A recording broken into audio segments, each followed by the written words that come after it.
Namaskar friends, welcome to Electronics Technology YouTube channel. Topic of defense technology news is Thales rapid destroyer directed energy weapon neutralizes 80 drones during UK counter-swarm trials. Thales in the UK has announced further successful trials of rapid destroyer, a radio frequency directed energy weapon designed to counter drone swarms. The trials took place in April at Pershore, Gloucestershire, in partnership with Teledyne E2V. The company said the tests marked another milestone in the development of radio frequency-directed energy weapon technologies.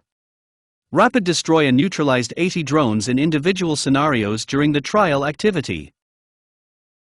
Building on previous successes, Thales and E2V demonstrated an upgraded 4-panel effector.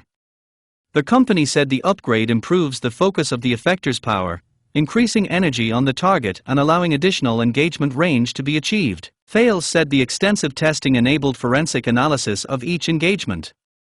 The company said the trials showed consistent and near immediate defeat of each drone, removing the chance that the drones could re-engage. Rapid Destroyer is a UK-based solution. It is integrated with Thales command and control and weapon control software. The system is enhanced by artificial intelligence to support optimal threat response and autonomous operation. Thales said the design keeps the operator in the loop. Do you like this video? Please subscribe, share, like and press bell icon for getting notifications of Electronics Technology YouTube channel, and for searching my YouTube channel please write @Electronics Technology 50.